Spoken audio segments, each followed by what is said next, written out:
दोस्तों, ये कहानी मेरे एक परिचित की आप बीती है और आज मैं ये कहानी आपको उसकी ज़बानी पेश करने वाली हूँ। तो दिल थाम कर बैठिए, क्योंकि ये कहानी आपके रोंगटे खड़े करने वाली है। कहानी शुरू करने से पहले आप सभी से रिक्वेस्ट है, वीडियो को लाइक और चैनल को सब्सक्राइब कर बेल आइकन दबाना ना भूलें। बारिश में भागती खून से लथपथ वो लड़की, जिसकी बात का कोई यकीन नहीं कर रहा था। सच बताऊं तो ये एक अजीब कहानी है, मगर मैंने जिस को यह बात सुनाई है तो सुनने वाले ने मुझे पागल ही समझा। मगर मैं जानता हूं कि उस रात का एक एक पल हकीकत से भरा हुआ था। वो जो मेरे सामने थी वो ख्वाब नहीं, हकीकत थी। हाँ, वो कब्रिस्तान वाली चुड़ैल बिल्कुल हकीकत थी। आप मानो या ना मानो, ये कहानी नहीं बल्कि एक सच है। बारिश की तेज बूंदों के बीच अंधेरे और सन्नाटे ने पूरे गांव को अपनी चादर में ढक रखा था। धीरज की बाइक खराब हो चुकी थी और वह बारिश से बचने के लिए पास के पुराने कब्रिस्तान के गेट के नीचे खड़ा हो गया। गीले कपड़ों से कांपते हुए उसने अपनी घड़ी देखी। रात के 12 बज चुके थे। तभी उसकी नजर दूर से भागती हुई एक लड़की पर पड़ी। वह खून से लथपथ थी और उसके चेहरे पर डर साफ झलक रहा था। धीरज ने फौरन आवाज लगाई, अरे रुको, क्या हुआ? तुम्हें चोट लगी है? लड़की ने उसकी तरफ देखा। उसकी आंखों में एक अजीब सी चमक थी, मानो कुछ कहने की कोशिश कर रही हो, लेकिन उसके होंठ हिले तक नहीं। वह पास आई और बस एक ही बात बोली, मत जाओ, वो तुम्हें नहीं छोड़ेगी। उसकी ये बात सुन धीरज सन्न रह गया। उसने लड़की से पूछा, कौन नहीं छोड़ेगी? क्या हुआ है तुम्हारे साथ? लेकिन लड़की कुछ कहे बिना फूट फूट कर रोने लगी।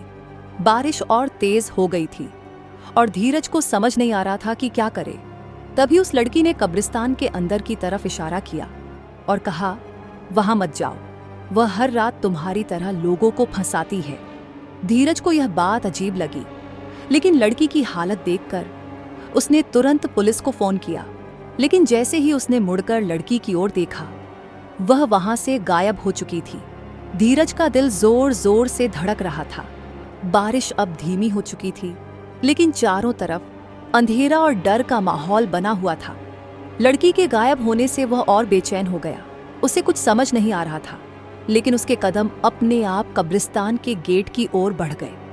जैसे ही वह अंदर पहुंचा, उसे चारों तरफ टूटे हुए मकबरे और सूखे पेड़ों के बीच से एक अजीब सी आवाज सुनाई दी, धीरज।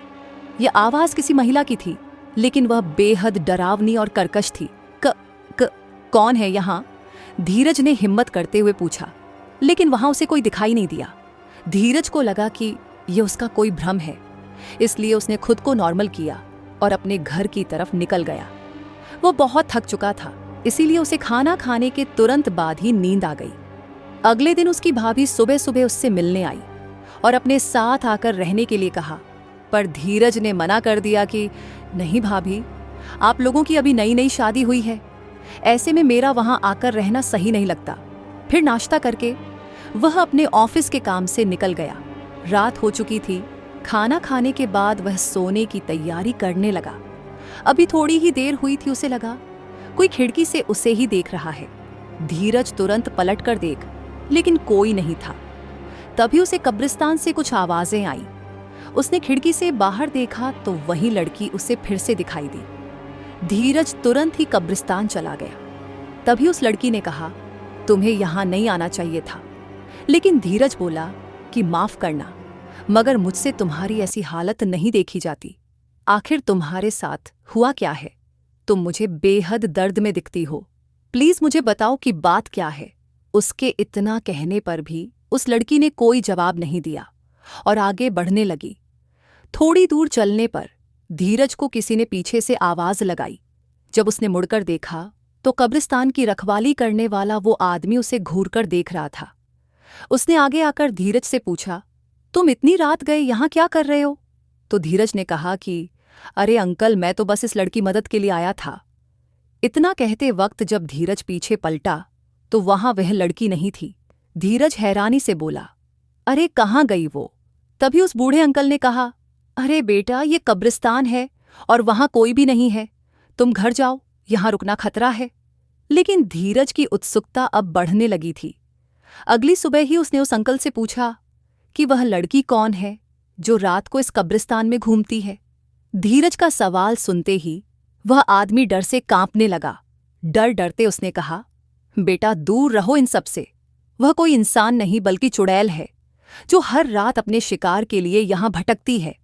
पर मुझे हैरानी है कि उसने तुम्हें जिंदा कैसे छोड़ दिया। पर अच्छी बात है बेटा, अब भी समय है, अपने घर वापस लौट जाओ। लेकिन धीरज कहाँ मानने वाला था। उसने उस लड़की की आंखों में एक दर्द देखा था और उसने ठान लिया था कि वह उसकी मदद जरूर करेगा। इसी सोच के साथ वह रात होने का इंतजार करने लगा। रात होते ही उसे एक बार फिर वही आवाज सुनाई दी। उसने तुरंत ही खिड़की से देखा तो वही लड़की उसे उसी कब्रिस्तान में दोबारा दिखाई दी। वह भागते हुए उसके पास गया और बोला, देखो, मैं तुम्हारी मदद करना चाहता हूं। मुझे बताओ कि तुम्हारे साथ क्या हुआ है, क्योंकि तुम्हारी आंखों में दर्द मुझे साफ नजर आता है। ये सुनकर वह लड़की रोने लगी और कहा, तुम एक भले इंसान हो, इसलिए अब तक जिंदा हो। मैं कोई इंसान नहीं बल्कि एक भटकती आत्मा हूं जिसे सबने चुड़ैल मन लिया है। सबको यही दिखता है कि मैं लोगों को मारती हूं, पर किसी ने आज तक जानने की कोशिश तक नहीं करी कि आखिर मेरे साथ हुआ क्या था। मैं एक गरीब परिवार की लड़की थी। मेरी माँ घर घर जाकर बर्तन मांजने का काम करती थी। एक बार मेरी माँ की बीमार होने की वजह से मुझे उनके बदले काम पर जाना पड़ा था। सबके घर में काम करने के बाद मैं आखिर में अपने मकान मालिक के फार्म हाउस पर गई, जहां वह रहते थे। उस दिन साहब नहीं थे, लेकिन उनका बेटा घर पे था। मैं अपना काम खत्म कर जब निकलने लगी तो भैया बोले कि अरे झुमकी, आज रात को मेरे कुछ दोस्त आ रहे हैं पार्टी करने, तो जरा शाम को भी आ जाना। मैं मान गई। शाम को दोबारा काम पर उनके घर गई। मैं किचन में थी और सारा सामान समेटने में लगी थी। अभी थोड़ी ही देर हुई थी कि उस बेहया ने, जिसे मैं भैया बोलती थी, मुझे आवाज लगाई। जब मैं उनके कमरे में गई तो देखा कि सारे लोग नशे में धुत होकर यहां वहां पड़े हुए हैं। भैया ने नशे में मुझसे कहा, अरे झुमकी, क्या तू भी इन सब छोटे काम में लगी है? आ यहां मेरे पास बैठा और मजे कर। मैंने जाने की कोशिश की तो उन्होंने जबरदस्ती अपने पास बैठा लिया और मुझे शराब पिलाने की कोशिश करने लगे। इसी जबरदस्ती के बीच शराब मेरे कपड़ों पर गिर गई। मैंने उनसे विनती करी कि मुझे जाने दो, लेकिन उन लोग ने मेरी एक नहीं सुनी और अब हैवानियत उन सबकी नज़रों में मुझे साफ दिखाई दे रही थी। मैंने बहुत कोशिश की वहां से निकलने की, पर उस इंसान जिसका नाम रवि था मुझे खींचकर जमीन पर पटक दिया और उसके बाद सभी मिलकर जानवरों की तरह पूरी रात मुझे नोचते रहे। पर इतने में भी उनका मन नहीं भरा तो शराब की बोतल मेरे सर पर दे मारा। मैं अधमरी हो चुकी थी। सुबह सुबह होते होते उन सबका नशा जब थोड़ा कम हुआ तो मुझे उस हाल में देखकर वे लोग घबरा गए। मैं अब तक जिंदा थी। मुझे लगा कि शायद होश में आने के बाद उन्हें अपने के पर पछतावा हो और वो मुझे हॉस्पिटल ले जाएं। पर यह मेरी भूल थी। फंस जाने के डर से उन लोग ने मुझे जिंदा ही इसी कब्रिस्तान में दफना दिया और तभी से मैं यहां उनके इंतजार में भटक रही हूं, अपना बदला लेने के लिए। उस लड़की की कहानी जानने के बाद धीरज भी गुस्से में बोला, तुम चिंता मत करो, मैं उन सबको उनके किए की सजा दिलवाऊंगा। फिर उसने एक तांत्रिक की मदद से वहीं पर एक पूजा करवाई, जहां ओढ़ने उन्हीं लड़कों को दोस्ती के बहाने से बुलाया। और फिर सही मौका पाते ही उस तांत्रिक ने झुमकी, जो अब एक आत्मा थी, उसे बुलाया और फिर झुमकी ने उन सभी लड़कों को मारकर अपना बदला लिया। इसके बाद उसने धीरज का धन्यवाद किया और अब वह मुक्त हो चुकी थी।